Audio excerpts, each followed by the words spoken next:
All right, if you're trying to grow your brand in India, you already know Instagram is the place to be. I mean, we're talking over 200 million active users. But the second you start thinking about ads, that one huge question pops into your head, right? How much is this actually going to cost me? It feels like a massive, overwhelming number. But don't worry, we are going to break it all down for you. Yeah, this is the big one, isn't it? It doesn't matter if you're a brand new startup or you've been around for years, this is the number that shapes your whole game plan. And I'm willing to bet you've heard all sorts of different answers. So let me just be straight with you. There's no single price tag.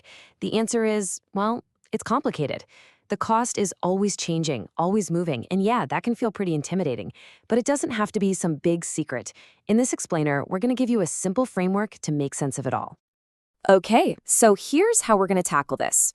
First, we'll look at Instagram's big price tag. Then, we'll dig into what actually drives the costs up or down. After that, we'll get to the juicy part, the 2025 cost benchmarks. And finally, we'll wrap up with how you can spend smarter, not just more. All right, section 1, Instagram's big price tag. Let's get right into the basic idea of how Instagram even comes up with these prices. You know, the first thing you have to get out of your head is the idea of a fixed price list. It's not like a restaurant menu where you just pick an item. Instead, think of it like a lightning-fast, real-time auction. Every single time there's an opportunity to show an ad to someone, you're instantly in a bidding war with every other advertiser trying to reach that exact same person.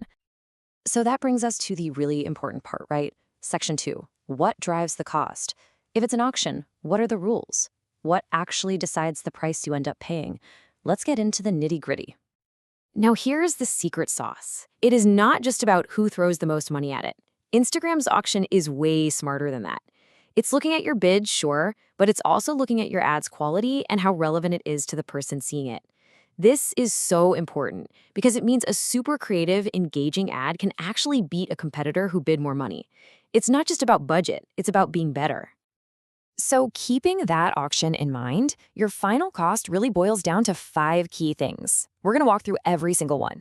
Your ad objectives, where your ad shows up, who you're targeting, the time of year, and of course, your competition. Okay, factor number 1, your ad objectives. What are you actually trying to achieve? Are you just trying to get your name out there, impressions, or do you need people to actually click a link and go to your website?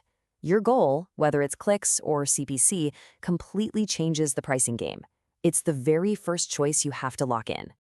Next up, factor 2, ad placement. Think about it. Where is your ad actually going to pop up? An ad in the main feed is totally different from one in stories or reels. Something like a reel might cost you a bit more to get started, but man, it could give you way more bang for your buck in terms of engagement. Factor 3, your target audience. So who exactly are you trying to talk to? Let's say you want to reach, female entrepreneurs in major cities. That's a super specific, powerful audience, right? But guess what? You're definitely not the only one trying to get their attention.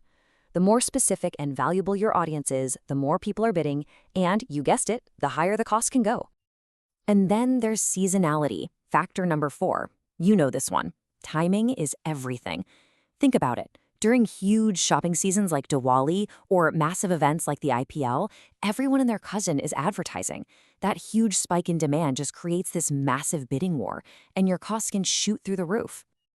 And last but not least, factor 5, industry competition. The industry you're in makes a huge difference.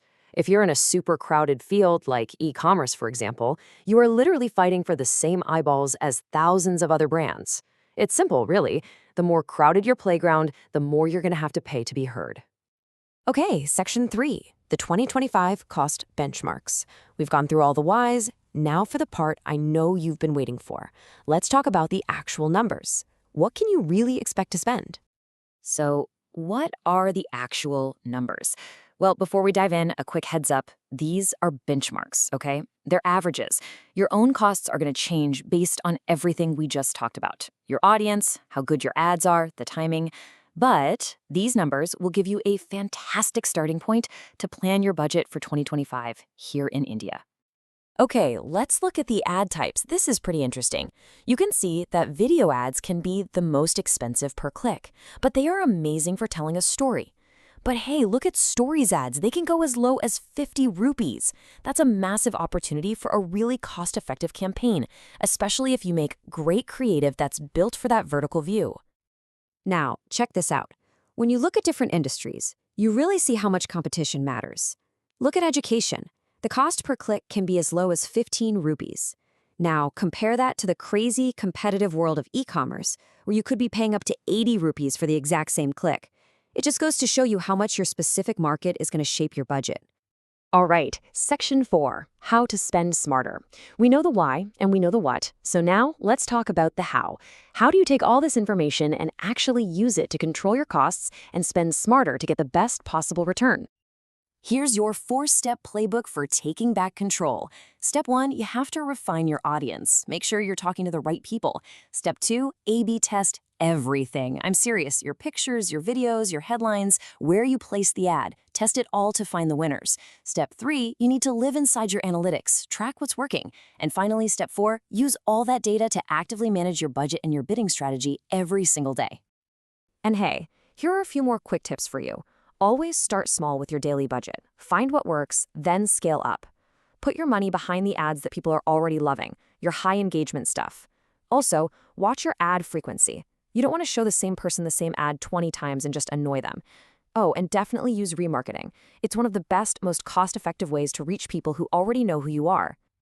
You know, when you boil it all down, it comes to this. Mastering Instagram ads is not about spending less money, it's about spending smart. The goal isn't just to hunt for the cheapest click. It's about investing your money intelligently to hit your business goals. A solid strategy, always testing, and letting the data guide you, that's how you'll get a great return on every single rupee. So, as we wrap this up, I want to leave you with one question to chew on. After everything we've gone over today, what is the single smartest first step you can take for your business to make that Instagram ad budget work a whole lot harder?